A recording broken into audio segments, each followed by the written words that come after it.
Hello everyone, আরেকটি নতুন ভিডিওতে সবাইকে স্বাগত। এই ভিডিওতে নতুন একটি পিএইচডি অ্যাডমিশনের ব্যাপারে আলোচনা করব এবং এই পিএইচডি অ্যাডমিশনের নোটিফিকেশনটি রিলিজ করা হয়েছে ইউনিভার্সিটি অফ কল্যাণী থেকে এবং এই নোটিশটি 7 জুলাই 2025 রিলিজ হয়েছে।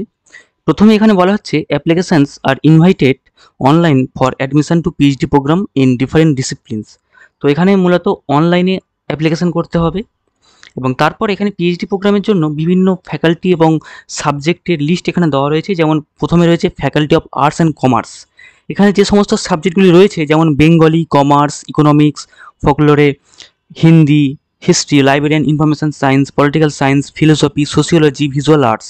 তারপর ফ্যাকাল্টি অফ সায়েন্স থেকে রয়েছে biochemistry and biophysics, botany, chemistry, ecological studies, environmental science, mathematics, microbiology, molecular biology and biotechnology, physics, zoology. তারপরে এখানে রয়েছে ফ্যাকাল্টি অফ এডুকেশান, সেখান থেকে রয়েছে এডুকেশান এবং ফিজিক্যাল এডুকেশান। তারপর রয়েছে ফ্যাকাল্টি অফ ইটিএম, সেখানে রয়েছে বিজনেস অ্যাডমিনিস্ট্রেশন, তার সাথে রয়েছে কম্পিউটার সায়েন্স অ্যান্ড ইঞ্জিনিয়ারিং।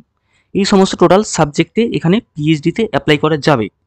তারপর এখানে রয়েছে অ্যাপ্লিকেশন ফি।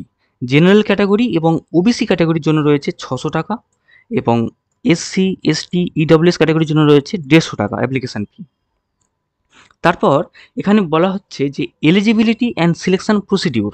তো এলিজিবিলিটি যেটা রয়েছে সেটা রয়েছে students or applicants who are awarded JRF, তার সাথে UGC NET, SET, SLET, GATE, CSR NET, ICMR bread, ICAR, CED, DBT BET, ASRB NET, এনবিএইচএম।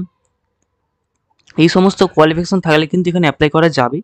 এখানে বলা হচ্ছে যে applicants who have qualified one of the above mention national level taste, অর্থাৎ এখানে এই সমস্ত যে ন্যাশনাল লেভেল টেস্ট রয়েছে তার মধ্যে কোনো একটিতে কোয়ালিফাই থাকলেই কিন্তু এখানে অ্যাপ্লাই করা যাবে এবং অবশ্যই যেন একটি উল্লেখযোগ্য পার্সেন্ট স্কোর যেন থাকে সেটা এখানে বলা রয়েছে। এবং যদি জিআরএফ কোয়ালিফিকেশন নাও থাকে কোনো একটি নেট সেট গেট থাকলেও কিন্তু হয়ে যাবে, এটা এখানে বলা রয়েছে। আর এলিজিবল টু অ্যাপ্লাই, তো এখানে কোনো রকম রেট হবে না, এই সমস্ত কোয়ালিফিকেশন থাকলে ডাইরেক্ট ইন্টারভিউ হবে, এখানে কোনো রকম রেটের ব্যবস্থা নেই।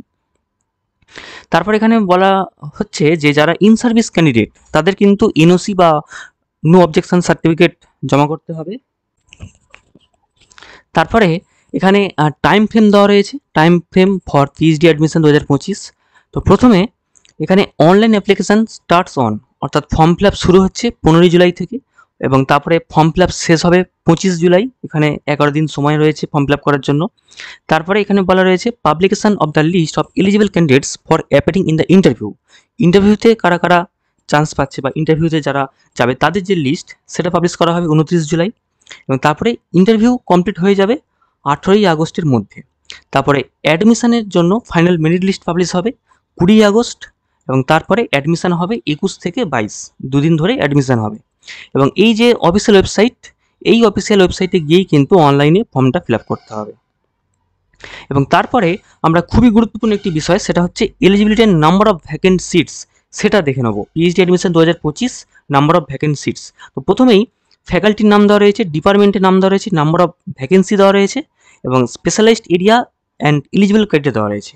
তো এলিজিবিলিটি ক্রাইটেরিয়া প্রত্যেকটি সাবজেক্ট এটাই হবে যে মাস্টার ডিগ্রিতে পিজি লেভেলে 55% মার্কস থাকছে, এটাই প্রত্যেকটা সাবজেক্টেরই এলিজিবিলিটি হবে।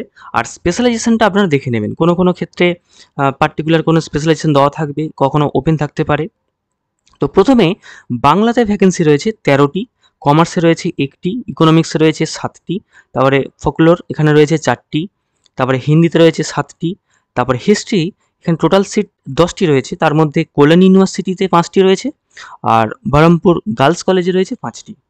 তারপর রয়েছে লাইব্রেরি ইনফরমেশন সায়েন্স, এখানে 7টি ভ্যাকেন্সি রয়েছে, পলিটিক্যাল সায়েন্সে 3টি ভ্যাকেন্সি রয়েছে, ফিলোসফিতে 2টি ভ্যাকেন্সি রয়েছে, সোশিওলজিতে 3টি ভ্যাকেন্সি রয়েছে, ভিজুয়াল আর্টস এখানে 5টি ভ্যাকেন্সি রয়েছে, বায়োকেমিস্ট্রি অ্যান্ড বায়োফিজিক্স এখানে 10টি ভ্যাকেন্সি রয়েছে, তারপরে বটানি এখানে 3টি ভ্যাকেন্সি রয়েছে, কেমিস্ট্রিতে রয়েছে 26টি ভ্যাকেন্সি, তারপরে ইকোলজিক্যাল স্টাডিজ এখানে 6টি ভ্যাকেন্সি রয়েছে, তারপর এনভায়রনমেন্টাল সায়েন্স এখানে 2টি ভ্যাকেন্সি রয়েছে, ম্যাথামেটিক্স এখানে 7টি ভ্যাকেন্সি রয়েছে, মাইক্রোবায়োলজি এখানে 6টি ভ্যাকেন্সি রয়েছে, মলিকিউলার বায়োলজি অ্যান্ড বায়োটেকনোলজি এখানে 4টি ভ্যাকেন্সি রয়েছে, তারপর ফিজিক্স এখানে 11টি ভ্যাকেন্সি রয়েছে, জুলজিতে রয়েছে 13টি ভ্যাকেন্সি, তারপর এডুকেশন রয়েছে 7টি ভ্যাকেন্সি। ফিজিক্যাল এডুকেশন এখানে 9টি ভ্যাকেন্সি রয়েছে। তারপর বিজনেস অ্যাডমিনিস্ট্রেশন এখানে 8টি ভ্যাকেন্সি রয়েছে।